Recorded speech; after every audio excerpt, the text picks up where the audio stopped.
आपका एटीट्यूड अपनी गेम की तरफ, आपके वर्क एथिक्स अच्छे होते हैं, तो रिजल्ट हमेशा इस चीज़ का। ভুল করেও বাংলাদেশকে আর ছোট দল মনে করব না।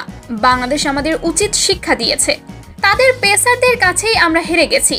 ভুল করে টানা 2টি ম্যাচ জেতা সম্ভব নয়। তারা ভালো খেলেই ম্যাচ জিতেছে। হোয়াইট ওয়াশ হয়ে বাংলাদেশকে প্রশংসায় ভাসিয়ে একই বললেন পাকিস্তানি ক্যাপ্টেন শান মাসুদ। পাকিস্তানকে হারিয়ে টানা 2টি টেস্ট ম্যাচ জিতে নিয়েছে টাইগাররা। যে পাকিস্তানের বিপক্ষে এর আগে জয়ের রেকর্ড ছিল না, সেই পাকিস্তানকে হোয়াইট ওয়াশ করলো বাংলাদেশ।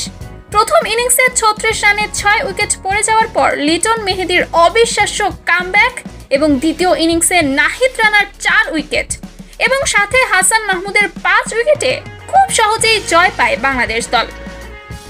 আর বাংলাদেশের সামনে জয়ের জন্য টার্গেট ছিল 185 রান। কোনো রকম ঝামেলা ছাড়াই রানটি করে ফেলে টাইগাররা।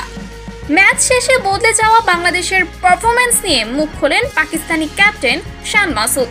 তিনি বলেন, এটা আগের বাংলাদেশ নয়, এই বাংলাদেশ ভয় ডরহীন ক্রিকেট খেলে। তাদের পেসাররা বিশ্বমানের, আমাদের পেস ইউনিট তাদের ধারের কাছেও নেই। নাহিদ রানার কথা আলাদাভাবে বলতে হয়, সে ম্যাচের ফলাফল বদলে দিয়েছে।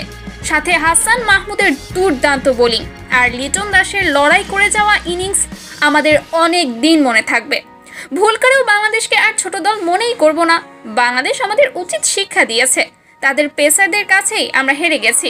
ভুল করে টানা 2টি ম্যাচ জেতা কখনো সম্ভব নয়। তারা ভালো খেলেই ম্যাচ জিতেছে। এভাবেই বাংলাদেশের প্রশংসা করছিলেন শান মাসুদ।